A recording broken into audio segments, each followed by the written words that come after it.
सभी का स्वागत है गेट बी के अगले इस वीडियो में।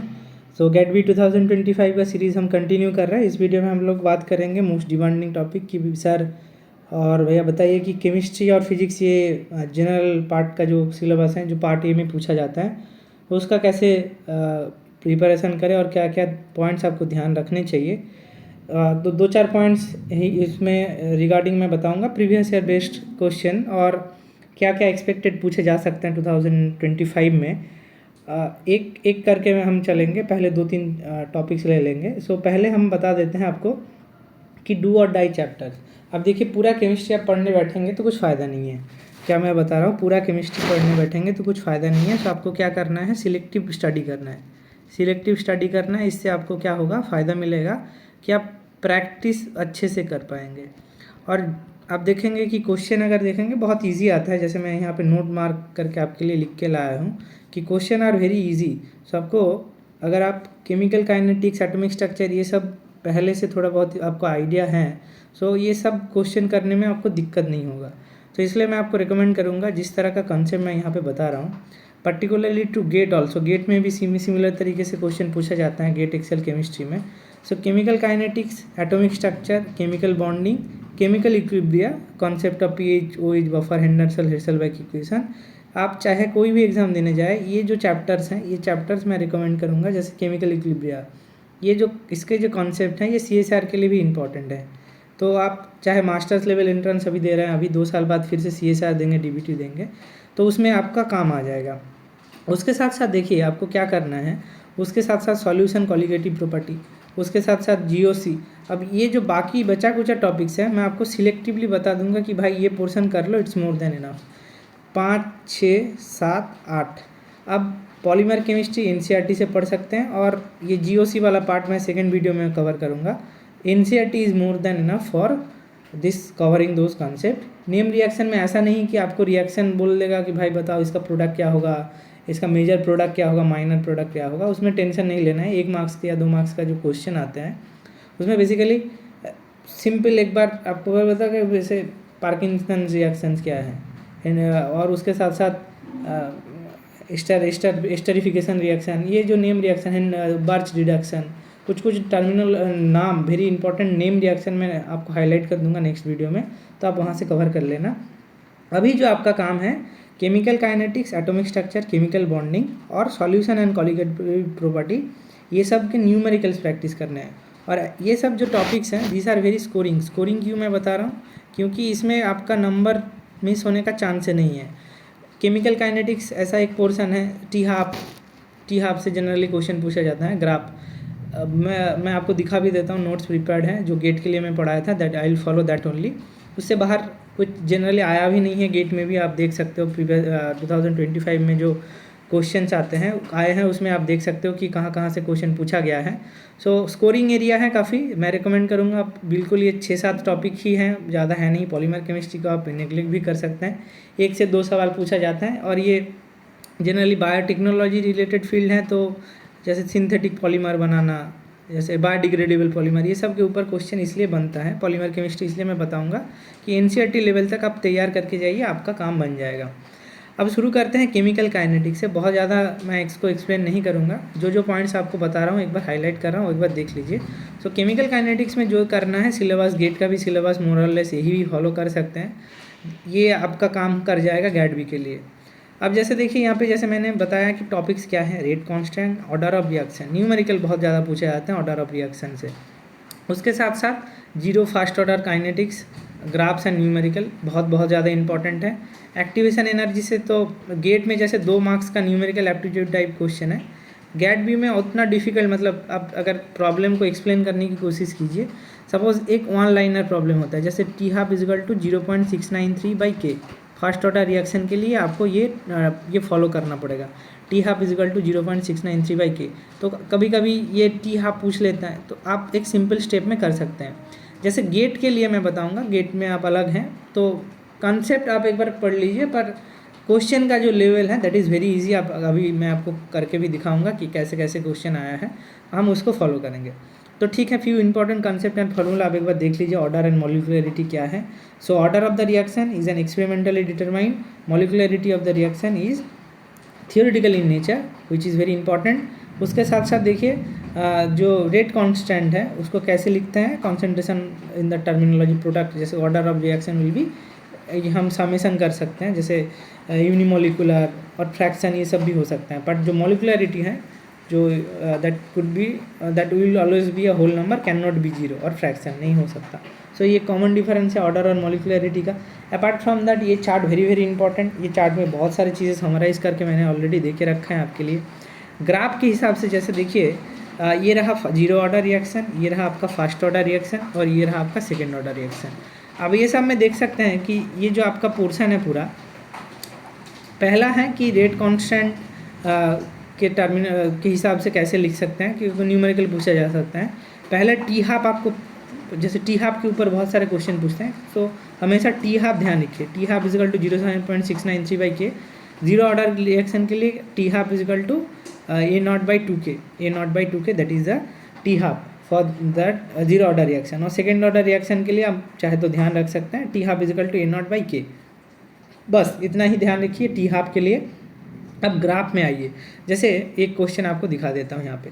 सो पहला जो ये क्वेश्चन है गैटबी 2021 में क्वेश्चन पूछा गया था, इस सवाल को करते हैं ताकि तो थोड़ा आपको आइडिया लगे। जैसे मैं बता रहा था हाफ, जैसे specific rate constant, half life, ये सब के ऊपर क्वेश्चन बनेगा। यहाँ पे एक कन्फ्यूज़न ये था कि आपको क्या क्या पकड़ना पड़ेगा। यहाँ पे स्पेसिफिक करके मेंशन नहीं किया गया था कि ये फर्स्ट ऑर्डर है, जीरो ऑर्डर है, क्या है। सो अगर कुछ लिखा नहीं जाता, in generally you should consider it as a first order reaction. अब ये फर्स्ट ऑर्डर रिएक्शन है, तो क्या पूछा, half life of a chemical reaction is 1386 second. The specific rate constant for this reaction is, first order reaction के लिए T half होता है, T half is equal to 0.693/k। सो के क्या है, k is the specific rate constant, के is the specific rate constant. अब यहाँ पे स्पेसिफिक रेट कांस्टेंट पूछा है, तो क्या करेंगे हम, simply k is equal to 0.693 divided by t half. यहाँ पे टी हाफ का वैल्यू है, T half is equal to 1386 second, 1386 second. So 0.693 divided by 1386 second. So इसका जो आंसर आएगा आपका, अगर कैलकुलेट करेंगे, दैट इज़ 5 इंटू, यहाँ पे पॉइंट, हाँ, तो इसका आंसर आएगा 5 इंटू 10⁻⁴ सेकेंड।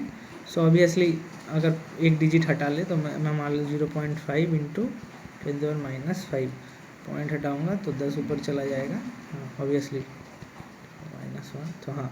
सो 5 इंटू 10⁻⁴, 5 इंटू 10⁻⁴ सेकेंड इन्वर्स, ये आपका आंसर आ जाएगा। यहाँ पे मैच करिए तो ये होगा 0.5 into 10⁻⁵ second inverse.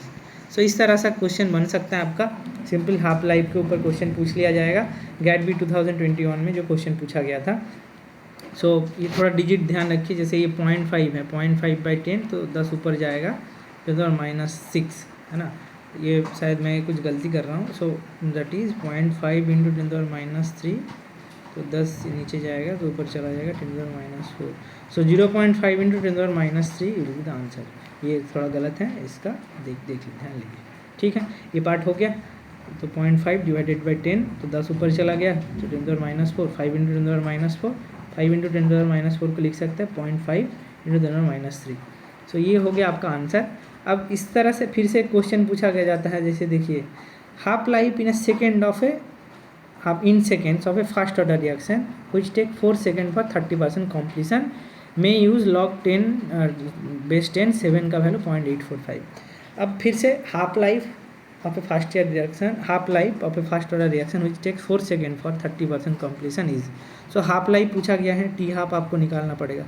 T half क्या होगा, so t half is equal to 0.693/k।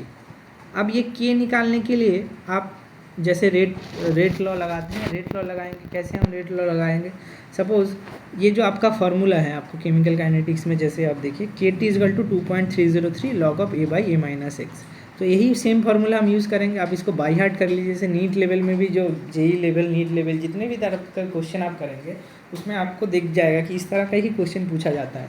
So गैटबी is not uncommon exam जिसमें बहुत डिफिकल्ट सवाल पूछ लेगा। सो आप आराम से स्कोर करके आपका रैंक बूस्ट कर सकते हैं। सो हम सिंपली क्या करेंगे, इस फार्मूला में हम पुट कर लेंगे। So K is equal to KT equal to 2.3 log of A/A-x। तो ये फार्मूला हम so K T equal to 2.303 log of a/a-x। अब यहाँ क्या क्या है वो एक बार समझ लेते हैं। तो यहाँ पे पूछा है कि फास्ट ऑर्डर कितना टाइम लेता है, 4 सेकेंड। तो यहाँ पे जो t का वैल्यू है, सो जो तो t का वैल्यू है वो 4 सेकेंड है। सो t का वैल्यू 4 सेकेंड हो गया। तो पहले जैसे मैं हमेशा बताता हूँ, आप इस साइड में लिख लीजिए क्या क्या है। 30% कम्प्लीट हो गया। सो x हम जैसे लिखते हैं 30/100 इंटू a, सो मतलब 3a/10 है। 30% कम्प्लीट हो गया। अब अगर 30% कम्प्लीट हो गया, अब ध्यान रखिए, अच्छा एक मिनट यहाँ पे आपको 30% कम्प्लीट हो गया, हाँ 30% कम्प्लीट हो 3a/10। So 2.303 log of a/a-x 3a/10 हो गया आपका। सो 2.303 मैं हर स्टेप करके दिखा देता हूँ। लॉग ऊपर 10 चला जाएगा, a 10 - 3 दैट विल बी 7। सो ये जो पोर्शन है इसको आप डायरेक्टली कैलकुलेटर में करके लिख सकते हैं, और सिंपली लॉग का अगर आप प्रॉपर्टीज जानते हैं आप इसको डिवीज़न को लिख सकते हैं log 10 - log 7। ये हो गया आपका आंसर। log 10 का वैल्यू 2.303, 1 - log 7 यहाँ पे दे के रखा है 0.845। सो 2.303 इंटू 1 - 0.845। सो ये पूरा करेंगे डिवाइडेड बाई, अच्छा के टी इस साइड में है, सो ऑब्वियसली 0 इसको अगर करेंगे तो ये जो पूरा पार्ट है इसका आंसर मैं एकदम डायरेक्ट लिख रहा हूँ, दैट इज 0.3569। कैलकुलेट आप खुद से एक बार वेरीफाई कर लीजिए। तो ये है, इसी को फिर से ऊपर लिख रहा हूँ, के टी इजकल टू 0.3569। टी के निकल जाएगा, फिर 0.3569 divided by T is 4 second. 4 second यहाँ पे दे के रखा है। सो डिवाइड करेंगे तो आएगा 0.089। अब हमें क्या पूछा गया है, हमें पूछा गया टी हाफ निकालो। सिंपली हम इस वैल्यू को रख देंगे 0.693 डिवाइडेड बाई के specific rate constant, that is 0.089। तो इसका जो आंसर आएगा अप्रॉक्स 7.77 के आसपास आएगा। सो ये रहा आपका आंसर 7.77, 7.78 ऐसा आ रहा है, तो 7.77 will be the approx answer. So इस तरह से आपको क्वेश्चन सॉल्व करना है। इससे पहले आप कहीं दूसरे जगह पे आप कोई भी चीज़ ढूंढने के लिए जाए, मैं रिकमेंड करूँगा जो पढ़ रहा है यहीं से एक बार अच्छे से देख ले। तो फार्मूला याद रहना चाहिए आपको, नहीं तो डिराइव करने का कुछ फ़ायदा नहीं। आप जानते ही भाई 11-12 में बहुत बार ये सब इतना सुपर इम्पॉर्टेंट है, हर एक एग्ज़ाम के लिए इम्पॉर्टेंट होता है। सो आराम से आप करके चले जाइए, आपका आंसर आ जाएगा। सो ये रहा आपका फर्स्ट ऑर्डर रिएक्शन काइनेटिक्स के ऊपर क्वेश्चन पूछा गया था, जो उसका आंसर और उसको कैसे टैकल करते हैं मैंने बता दिया यहाँ पे। सो इस तरह से ये रहा आपका हाफ लाइफ के ऊपर 2 बार क्वेश्चन जो पूछा गया है, एक बार देख लीजिए 2021 में ही 2 बार पूछ लिया गया है। अब अपार्ट फ्रॉम दैट यहाँ पे जैसे ये आपके लिए मैं बता देता हूँ कैसे करना है। What is the half life of a zero order reaction that takes 25 minutes for 80% completion. ये भी कितना सुंदर सवाल है। आपको जीरो ऑर्डर रिएक्शन का प्रॉपर्टीज़ पता होना चाहिए। तो जीरो ऑर्डर रिएक्शन जैसे नाम में ही है, it not depend on the, जैसे ये naught equal to A naught, मतलब इनिशियल अमाउंट के ऊपर डिपेंड नहीं करता। सो ये हम फार्मूला यूज़ करेंगे K is equal to A naught by minus AT/T। अब यहाँ पे हम सिंपली क्या लिखेंगे, K is equal to A naught minus AT, ये थर्ड ब्रैकेट में लिखते हैं हम जनरली, क्योंकि कंसंट्रेशन टर्म है, डिवाइडेड बाई टी, यही था। एक बार फिर से देखिए, K is equal to A naught minus AT/T। अब यहाँ पे जो पूछा गया था, यहाँ पे बताया गया भाई 80% कम्प्लीट हो गया है ना। तो यहाँ पे क्या पूछा गया था, 80% कम्प्लीट हो गया। तो अगर 80% कम्प्लीट हो गया आपके हिसाब से, जैसे आपको लिखना पड़ेगा उसके हिसाब से, जैसे ए नॉट इजकल टू, हाँ 80% अगर आपको कंप्लीट हो गया that is point something divided by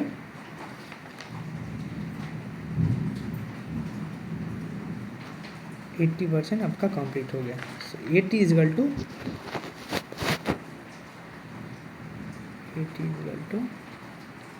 20% मतलब 0.2 ऑफ ए नॉट। 80% कंप्लीट हो गया, रेस्ट कितना बचा है 20%। सो ए नॉट माइनस 80, 0.2 ए नॉट। अरे भाई 80% कंप्लीट हो गया, बचा कितना है 20%। सो हम उसके हिसाब से लिखेंगे। सो इसी अगर आप इक्वेशन को देखें, सो इनिशियल में ए नॉट था, एक्स टाइम बाद कितना हो गया that is 80। So A naught minus x amount जो अमाउंट हो गया ऑलरेडी। सो ये प्रोपोर्शन कितना है, 80% कम्प्लीट हुआ, 20% रिमेनिंग है। सो 80 is a remaining portion. So A naught minus 0.2A2 that is 0.8 A naught by T. अब बता है 25 मिनट इज टी, तो 0.8 ए नॉट डिवाइडेड बाई 25। अब इसको आप कैलकुलेट मत कीजिए यहाँ पे। अब फिर से देखिए हाफ लाइफ पूछा गया है। सो हाफ लाइफ का हम फार्मूला लगा देंगे k is equal to A naught by 2 t half, और t half is equal to A naught by 2 k, t half is equal to A naught by 2 k, है ना। T half is equal to A naught by 2 k. So t half is equal to A naught by 2 k, हम simply A not, अब के का value है 0.8 ए not, और आपका 25 ऊपर चला जाएगा और 2 नीचे 2 हो जाएगा, है ना। सो 25 बाई 2 इंटू 0.8, 2 इंटू 0.8, तो ये रहा आपका आंसर। इसका आंसर अप्रॉक्स 15.63 मिनट आएगा। सो एक बार सही कर रहा हूँ तो देख लेता हूँ। 2 के हैं तो के का वैल्यू मैं रख दिया हूँ, 2 इंटू 0.8 ऊपर चला गया 25। So that is the 25 into 10 by 60, 250 divided by 16। अगर आप ये कैलकुलेट करेंगे तो आपका जो एग्जैक्ट आंसर आएगा, हम कर भी लेते हैं एक बार, 2 point something 250 divided by 16, that is 15.65 minute. अब पूछा किस में है वो भी देखिए, सेकेंड में। सारे जो ऑप्शन है दैट इज़ इन सेकेंड। तो 1 मिनट 60 सेकेंड, 15.625 इंटू 60। सो कितना आंसर आ रहा है आपका, अप्रॉक्स आंसर है 937। इसको करेंगे तो आएगा 937.50 इन सेकेंड। सो आप यहाँ पे आंसर ढूंढेंगे, ये सेकेंड पे दिया गया है, यूनिट्स खाली ध्यान रखिए। 2 तरीके से कॉन्सेप्ट पूछा जा सकता है, टी हाफ के ऊपर ही ज़्यादा से ज़्यादा ध्यान दिया जाता है। अब ये जैसे एक सवाल हो गया फर्स्ट ऑर्डर रिएक्शन के लिए, सेकंड ऑर्डर रिएक्शन के लिए।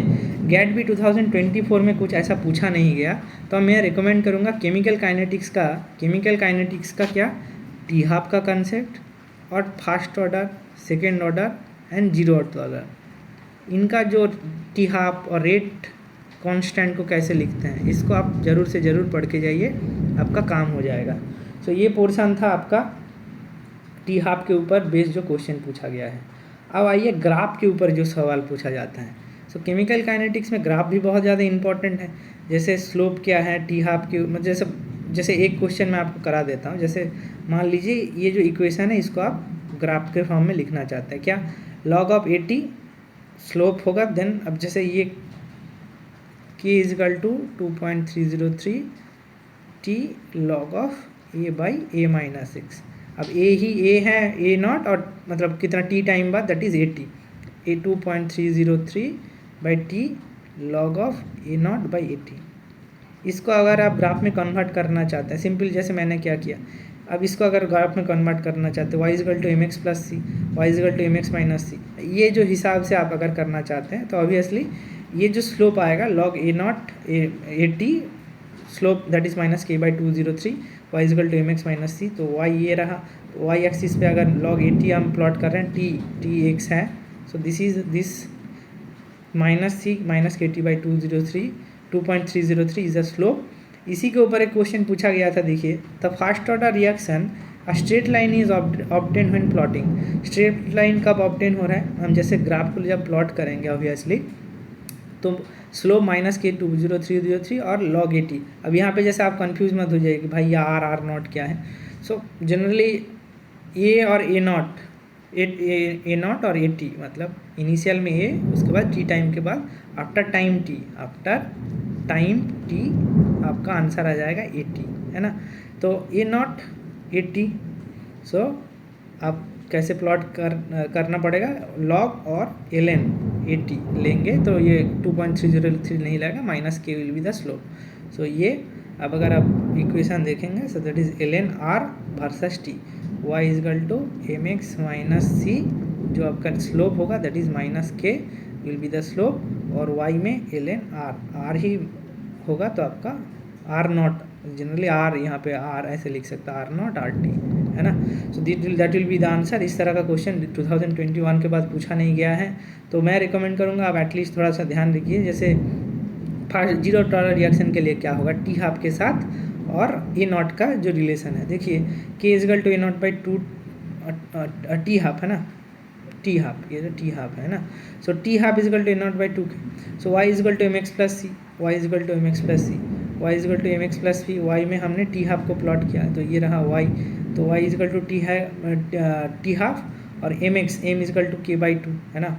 एम एक्स प्लस सी हम अगर प्लॉट करें तो देखिए, तो ये रहा 2k plus c a naught, m is equal to के by t will be the slope, x is a naught and t half is your y axis में हम अगर प्लॉट करेंगे, t half is equal to A naught by 2k, y is equal to A naught by 2k plus c कुछ नहीं है, a naught is x, c is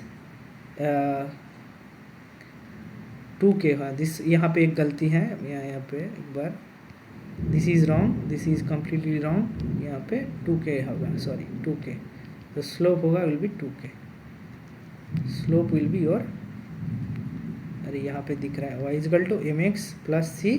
so ये रहा पूरा पोर्शन, ये रहा 0 हो गया, तो एम इजकल टू 1/2k और एक्स इज ए नॉट। सो ऐसे क्वेश्चन बन सकता है। और यूनिट भी ध्यान रखिए कीजिए, unit is mole litre second inverse, और जो फर्स्ट ऑर्डर का रेट कांस्टेंट का यूनिट है that is second inverse. Second order reaction के लिए mole litre inverse, mole inverse litre second inverse, इस तरह का क्वेश्चन फर्स्ट ऑर्डर। ये पूरा अच्छे से आप ध्यान रखिए, जो ग्राफ मैंने यहाँ पे प्लॉट किया हुआ है। सेकेंड ऑर्डर रिएक्शन के लिए भी टी हाफ के साथ ए नॉट का क्या रिलेशन होगा, और यहाँ पे तो टी हाफ कंसंट्रेशन के ऊपर डिपेंड नहीं करता है, does not depends on the concentration of the reactant, तो एक स्ट्रेट लाइन होगा that is on the x axis के पैरेलल होगा। और ये जो आपका है स्लोप और इंटरसेप्ट कैसे डिपेंड हुआ है टी हाफ के ऊपर, ये भी इंपॉर्टेंट है। So this are all important for your chemical kinetics GATE the portion के लिए। अपार्ट फ्रॉम दैट उसके बाद जो सबसे ज़्यादा सुपर इम्पॉर्टेंट है दैट इज़ रेट कांस्टेंट, तो मैंने बता ही दिया। Arrhenius equation K is equal to A to the power minus A by R T, ये इसी को अगर आप प्लॉट करेंगे, slope is minus A by R T, उसके साथ साथ L N K L N A minus A, इसको अगर प्लॉट करेंगे तो इस कुछ ऐसा दिखेगा, ये इज एक्टिवेशन एनर्जी। यहाँ से जो क्वेश्चन बना है 2022 में, उसके बाद फिर से नहीं बना है। So it is also possible that फिर से ये क्वेश्चन पूछा जा सकता है। सो यहाँ पे जो पूछा गया था rate of a reaction 2a plus B equal to product, so rate equal to K, ये रहा रेट कांस्टेंट, के is a rate constant can be increase by. अब फट से आप टिक मत लगा दीजिए कि भाई ये रेट है और ये रेट कांस्टेंट है, दो अलग अलग चीज़ हैं। सो आप जैसे देख सकते हैं आर इजकल टू के, जैसे R equal to K concentration of A concentration of B, तो ये रहा 2a इसलिए लिखा गया है। सो ये ए एंड बी दोनों के ऊपर डिपेंड है रेट कांस्टेंट किसके ऊपर डिपेंड है, that is obviously your Arrhenius equation. देख के दिख रहा है आपको, टेम्परेचर ऑब्वियसली टेम्परेचर के ऊपर डिपेंडेंट है, rate constant absolute temperature and pre exponential factor activation energy. So जैसे यहाँ पे जो पूछा गया था value of rate constant can be increase by increasing the temperature will be the right answer. बाकी अगर कॉन्सेंट्रेशन इधर उधर जो भी कर दी, कॉन्सेंट्रेशन के टाइम पे आप ये चेंज नहीं होगा। so, ये कंसेप्ट जो पूछा गया था आर्हेनियस इक्वेशन से था। और मैं रिकमेंड करूँगा ये ग्राफ जरूर से जरूर ध्यान दीजिए, टू टेम्परेचर के ऊपर अगर थोड़ा बहुत क्वेश्चन पूछा गया है तो इस तरह से क्वेश्चन पूछा जाएगा। सो और उसके साथ साथ और एक छोटा सा कंसेप्ट बहुत बार पूछा जाता है, अपने बोर्ड लेवल एग्जाम में भी देखा है, लास्ट 2020 में जो क्वेश्चन पूछा गया था। So the hydrolysis of an ester in an acidic medium is an example of pseudo unimolecular second order bimolecular reaction zero order reaction. So ये सीडो यूनिमोलर रिएक्शन बोला जाता है। Hydrolysis of cane sugar is also an example of pseudo hydrolysis of cane sugar. इस तरह से question देखिए, बिना numerical का अगर क्वेश्चन पूछे तो इस तरह से क्वेश्चन पूछा जाएगा, है ना। बिना न्यूमेरिकल का अगर क्वेश्चन पूछा जाएगा तो ये इस तरह से क्वेश्चन पूछा जाएगा। तो आराम से आप कर लीजिए, आपका आंसर मिल जाए, आपका कॉन्सेप्ट भी क्लियर हो जाएगा। इस तरह का एनसीईआरटी बेस्ड जो क्वेश्चन है आप आराम से कर लीजिए, ठीक है। तो ये रहा आपका केमिकल काइनेटिक्स से जो क्वेश्चन पूछा गया था उसके बारे में जो इम्पोर्टेंट पॉइंट्स हैं, दैट इज़ योर एनसीईआरटी से आपको थोड़ा बहुत रीडिंग कर लेना है, read NCERT at least one time, that will be helpful for you. अगर स्टेटमेंट बेस्ड अगर कोई क्वेश्चन पूछ ले तो यहाँ से पढ़ सकते हैं। अब आइए एटॉमिक स्ट्रक्चर। एटॉमिक स्ट्रक्चर में भी बहुत मुश्किल तो सवाल पूछा नहीं गया है, जैसे पूछा गया था Heisenberg uncertainty principle. Atomic structure में जैसे मैं आपको प्रोवाइड भी कर दूंगा, Planck quantum theory is equal to H by lambda, Bohr atomic model MBR is equal to NH by 2 pi. ये जो फार्मूलाज है मैं फिर से रिकमेंड करूँगा, आप ये एक बार देख के चले जाइए, आपको ज़्यादा कुछ करना नहीं है। फिर भी photo electric effect, de Broglie, lambda is equal to H by MB, इस तरह से एक वन लाइनर क्वेश्चन अगर पूछेगा, जैसे लैम्डा पूछ ले, सब कुछ दे देगा, लैम्डा पूछ सकता है। तो de Broglie Heisenberg uncertainty principal में आपको खाली दिखाया गया था कि भाई बताओ कौन सा रिप्रेजेंट करता है। सो मास, ये मोमेंटम, और उसके साथ साथ जो position and velocity and energy time, ये सभी लोग जानते हैं। Delta equal to delta P M into P, ये मोमेंटम होता है, उसको हम अगर लिखेंगे equal to delta X into delta V divide H by 4 pi M नीचे चला जाएगा। So this is a position velocity equation. And यहाँ पे जैसे पूछा गया था तो क्या बहुत आसान था, ये रहा आपका आंसर। तो इस तरह से अगर घुमाएं तो ये कॉन्सेप्ट पूछा जा सकता है। उसके साथ साथ radial node, angular node, radial node n-l-1, angular node L, total node n-1, quantum number में principal quantum number, azimuthal quantum number, magnetic quantum number. Concept बहुत अच्छे से पता होना चाहिए, नहीं तो आप फंस जाएंगे। फिर से मैं बता रहा हूँ, आपको लग रहा है ये आसान चैप्टर है, बिल्कुल आसान चैप्टर है, पर कॉन्सेप्ट थोड़ा बहुत आपको पता होना चाहिए। और 2-4 इक्वेशन जो मैंने यहाँ पे हाईलाइट किया है, जैसे आपको पूछ ले Bohr radius 0.529 n² Z, n दे देगा, जेड दे देगा, आपको रेडियस पता करना है हाइड्रोजन लाइक एटम के लिए, जो बोर एटॉमिक मॉडल है hydrogen like. MBR is equal to NH by 2 pi, angular momentum of the electron in the stationary orbit is always the integral multiple of H by 2 pi. तो atomic structure से बहुत ज़्यादा question नहीं पूछा गया है, जैसे और 2-4 हैं, जैसे आइसो इलेक्ट्रॉनिक टू Na+, और एक था जैसे electronic configuration of phosphorus P3+। ये बहुत बेसिक सवाल हैं, आप एक बार ध्यान दीजिए। जैसे आइसो इलेक्ट्रॉनिक मतलब Na+, 10 सोडियम 11 हैं इलेक्ट्रॉन, Na+ में एक इलेक्ट्रॉन रिलीज हो जाएगा, 10 electron will be there, not an isoelectronic. अब ट्विस्ट यहाँ पे है, आप पढ़ लेंगे भाई आइसो इलेक्ट्रॉनिक पूछा है, नहीं पूछा गया, नॉट आइसो इलेक्ट्रॉनिक। जब आप ऑप्शन भी देखेंगे, आप ऑप्शन ऐसा नहीं कि एक देख के टिक करके निकल जाए। तो ये जो छोटे मोटे पॉइंट्स आप ध्यान रखिए ताकि गलती ना हो, और गलती होगा तो आपका नेगेटिव मार्किंग होगा, जो आप बिल्कुल नहीं चाहते हैं। तो ये रहा आपका कुछ इंपॉर्टेंट पॉइंट जो मैं आपको बताना चाहता था। तो ये कवर कर लेना Na+ का आपका। और तो ऑक्सीजन के पास O2 ऑक्सीजन के पास 16 इलेक्ट्रॉन्स होते हैं, अगर 2 इलेक्ट्रॉन फिर से लेंगे तो 18 होगा। मैग्नीशियम 2 12 इलेक्ट्रॉन होता है, 2 छोड़ देगा, +2 -2 होगा 10 इलेक्ट्रॉन। एल्यूमिनियम 13 -3 होगा, तो ये होगा आपका 13 - 3 = 10।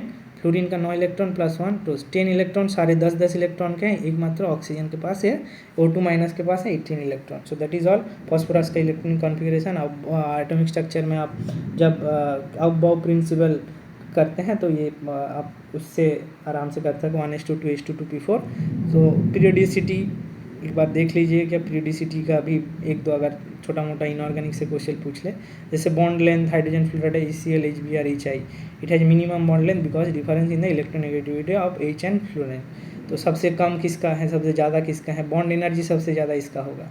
सो ये जैसे मैं एग्जांपल हाईलाइट कर रहा हूँ, आप देखते चलिए, आपका भी फ़ायदा होगा। और अगर पूछ ले बाई चांस इन्हीं कारण से आप कर पाएंगे। सो एटॉमिक स्ट्रक्चर में भास्ट कुछ नहीं है, 2-4 फार्मूला ध्यान रखना है। हाइजेनबर्ग अनसर्टेनिटी पूछा नहीं गया है बहुत दिन से, ये भी पूछा जा सकता है। और छोटे मोटे न्यूमेरिकल, मतलब ऐसे न्यूमेरिकल पूछा जा सकता है जिसको आपको बहुत ज़्यादा डिटेल में करना भी नहीं है। तो ये रहा एटॉमिक स्ट्रक्चर का काम। आप क्या करेंगे, फिर से एटॉमिक स्ट्रक्चर में आपको क्या करना है, एटॉमिक स्ट्रक्चर में क्या करना है, आपको NCERT पढ़ना है, और मेरा जो ये नोट्स हैं वो एक बार फॉलो कर लीजिए। एटलीस्ट जो फार्मूलाज हैं ध्यान रखिए, और अबाव प्रिंसिपल, ये जो Pauli's exclusion principle, quantum number, Pauli's exclusion principle, quantum number, azimuthal quantum number, magnetic quantum number, ये सब के ऊपर जो क्वेश्चन पूछा जाता है, आप ये सब को एक बार फॉलो कर लीजिए।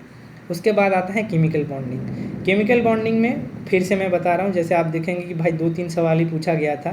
तो केमिकल बॉन्डिंग में कुछ नहीं है। केमिकल बॉन्डिंग में आपको क्या करना है, पैरामैग्नेटिक डायमैग्नेटिक, ये जो चार्ट मैं आपको दिखा रहा हूँ, गेट, इसमें भी पूछा गया है गेट में कि भाई बताओ बॉन्ड ऑर्डर के हिसाब से पैरामैग्नेटिक डायमैग्नेटिक का क्या है। सो सारे चार्ट आपके सामने हैं, आपके सामने ही सब कुछ है। सो जैसे मैंने यहाँ पे लिख भी दिया है कि बॉन्ड ऑर्डर क्या होगा। सो बॉन्ड ऑर्डर क्या क्या होगा, उसके साथ साथ पैरामैग्नेटिक कौन कौन सा होगा, डायमैग्नेटिक कौन सा होगा। सो यहाँ पे भी पूछा गया था कि which of the following molecule should exhibit paramagnetism, मतलब अनपेयर्ड इलेक्ट्रॉन रहेगा।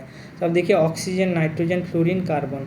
तो आप जैसे देखिए पहले आपको काउंट करना पड़ेगा कितने इलेक्ट्रॉन्स हैं। जैसे 16 इलेक्ट्रॉन्स होगा, तो 16 इलेक्ट्रॉन्स होगा, ऑब्वियसली ये पैरामैग्नेटिक होगा। O2 से 16 इलेक्ट्रॉन होगा। कार्बन 6 से 12 इलेक्ट्रॉन होगा, 12 इलेक्ट्रॉन होगा। 6 कार्बन 6 6 12 और 8 8 16 16 12। और ये जो सारे हैं विच इज़, यहाँ पे पूछा गया था which of the following molecule should exhibit paramagnetism. तो ये सब के भी ऊपर जो आपका जो क्वेश्चन है that will be asked in the exam. तो ऑक्सीजन, नाइट्रोजन, फ्लोरीन, कार्बन। और नाइट्रोजन में 14 इलेक्ट्रॉन्स होंगे, सो 14 इलेक्ट्रॉन्स होगा तो ये डायमैग्नेटिक होगा। उसके साथ साथ देखिए नाइट्रोजन डायमैग्नेटिक, बॉन्ड ऑर्डर 3 होगा, डायमैग्नेटिक इन नेचर होगा। तो बॉन्ड ऑर्डर कैलकुलेट करके आपका ये इस तरह से क्वेश्चन बन सकता है।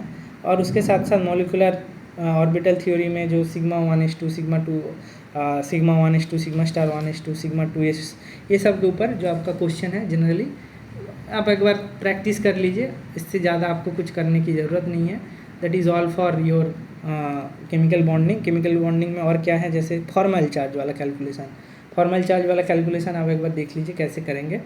तो जैसे आपको अगर यहाँ पे पूछा गया था SO3 का फॉर्मल चार्ज निकालना है, तो फॉर्मल चार्ज 2021 के बाद पूछा नहीं गया है।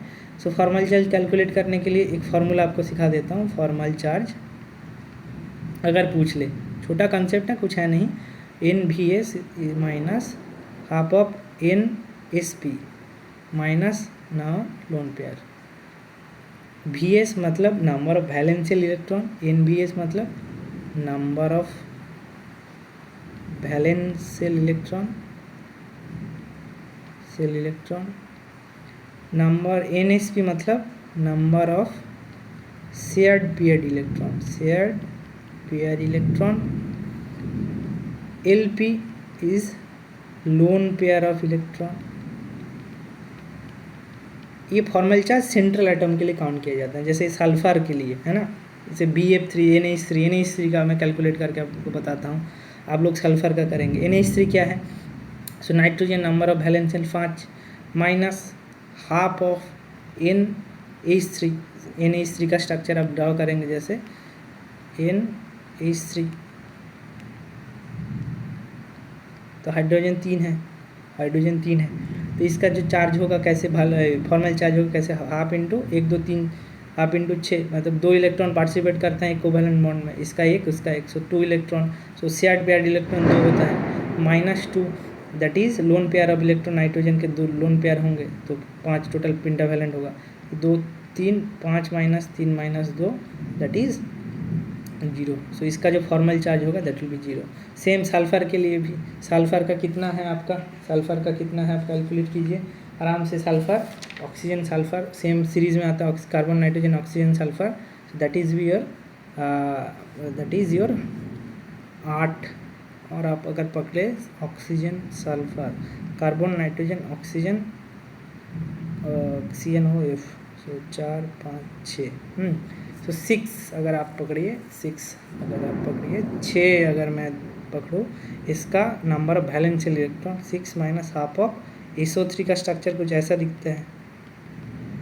तो 1 2 3 4 5 6 7 8 9 10 1 2 3 4 5 6, तो 6 डबल बॉन्ड है, और 6 डबल बॉन्ड में आपको जैसे यहाँ पे है कि 6 double bonds are there, so 6 double bond 12 electron, और ये -0 होगा ऑब्वियसली, 2 × 6 माइनस 6 = 0 आंसर।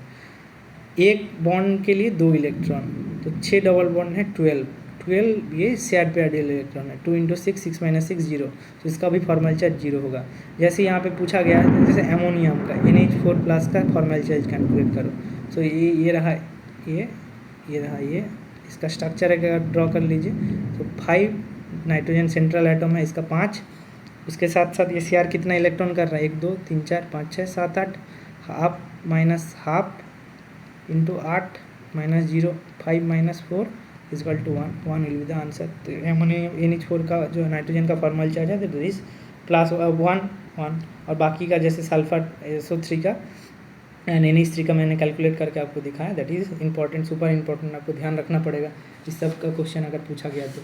ठीक है, तो ये पार्ट हो गया। अब जैसे देखिए और अगर कुछ छोटा मोटा क्वेश्चन पूछ ले तो जैसे अगर छोटा मोटा क्वेश्चन पूछ ले तो आपको क्या पूछा जाएगा। In ethanol C2H5OH there are covalent bonds, hydrogen bonds and van der Waals forces. Which bond of forces are broken when ethanol is vaporise. अब जब वेपोराइजेशन होता है, सब जानते हैं कि कोवैलेंट बॉन्ड तो ज़िंदगी में ब्रेक होगा नहीं, तो मॉलिक्यूल का एग्जिस्टेंस नहीं रहेगा, मॉलिक्यूल डिसोसिएट हो जाएगा। सो बचा क्या है, hydrogen bond and van der. These are weak forces, these are weak forces. आप चाहे तो एक हाइड्रोजन बॉन्ड का प्रॉपर्टीज़ भी पढ़ लीजिए, उसी चैप्टर में है, केमिकल बॉन्डिंग चैप्टर में है, तो ये ध्यान रखा कीजिए। अच्छा, केमिकल बॉन्डिंग में जैसे आपको मैंने दिखाया कि बॉन्ड ऑर्डर के ऊपर कैसे कैसे है। सो बॉन्ड ऑर्डर जैसे एक है 16, एक है 12। अब यहाँ पे एक छोटा मैं थोड़ा डिस्क्लेमर दे देता हूँ, इट्स बेटर आप एक बार करके देख लें, क्योंकि पैरामैग्नेटिक और डायमैग्नेटिक में कन्फ्यूज़न हो सकता है। जैसे पैरामैग्नेटिक मैं आपको यहाँ पे दिखा रहा हूँ, बॉन्ड ऑर्डर 2 पैरामैग्नेटिक होता है जनरली। फिर कार्बन अगर देखें, कार्बन का भी 6 से 12 इलेक्ट्रॉन्स है। सो 12 इलेक्ट्रॉन्स है, इसका भी बॉन्ड ऑर्डर 2 होगा, पर ये डायमैग्नेटिक नहीं है, ये पैरामैग्नेटिक नहीं है, ये डायमैग्नेटिक है। Para is unpaired electron. So it's better आप एक बार करके देख लें। हमेशा ये ट्रिक काम नहीं करेगा, मैं इसलिए बता रहा हूँ। ये ऑक्सीजन नाइट्रोजन के लिए तो बिल्कुल सही है, कार्बन थोड़ा ये यहाँ पे देखिए रेफरेंस, थोड़ा एक्सेप्शन अगर देखिए, ये जो फिट नहीं होगा, ये रूल अगर आप मानिए ये रूल फिट नहीं होता C2 के केस में। कार्बन बॉन्ड ऑर्डर जो होता है that is will be your 2। So bond order 2 ये डायमैग्नेटिक है, डायमैग्नेटिक है। बाकी के लिए ठीक ठाक फिट हो जाता है। सो कैसे याद कर सकते हैं, 15, 16, 17, 18, 10, 11, 12, 13, 14 के लिए बॉन्ड ऑर्डर 3। जैसे अरे भाई नाइट्रोजन 3 बॉन्ड करता है तो बॉन्ड ऑर्डर 3 होगा, सबसे आसान है याद रखना। तो इसके हिसाब से आप कर लीजिए। तो केमिकल बॉन्डिंग और एटॉमिक स्ट्रक्चर और आपका केमिकल काइनेटिक्स, ये तीनों मिला के मैंने आपको बता दिया है। उसके साथ साथ आपको और 2-4 पॉइंट्स मैं बता देता हूँ। जैसे केमिकल बॉन्डिंग में फॉर्मल चार्ज, इथेनॉल, ये सब कैलकुलेट हो गया। अब और अगर आपको दिखाऊं, जैसे और आपको अगर मैं एक्सप्लेन करूँ इथेनॉल, ये जो इथेनॉल का जैसे कॉन्सेप्ट है। सो केमिकल बॉन्डिंग में आप और थोड़ा अगर ध्यान रखना चाहते हैं कि एक बार डाइपोल मोमेंट जियोमेट्री से एक बार क्वेश्चन अगर पूछा गया है, जैसे non dipole zero, dipole moment किसका जीरो होगा। सो ये सब थोड़ा बहुत एक बार आइडिया करके देख लीजिए, ज़्यादा कुछ कहना नहीं है इसमें। हाइब्रिडाइजेशन इंपॉर्टेंट है, हर एक एग्जाम के लिए मैं बताता हूँ हाइब्रिडाइजेशन काफ़ी इंपॉर्टेंट है कि हाइब्रिडाइजेशन कैसे कैसे होगा, डाइपोल मोमेंट कैसे कैसे चेंज होगा, उसका शेप, जैसे बेंड्स रूल क्या कहता है, डिस्टॉर्टेड टेट्राहेड्रॉन होगा SF4 के लिए। और उसके साथ साथ जैसे एमोनिया का लोन पेयर रिपल्सन होता है, तो एमोनिया ऐसा दिखता है। So this is the basic thing that are essential to you for remember. अच्छे से एक बार पढ़ लेंगे तो आपका काम बन जाएगा।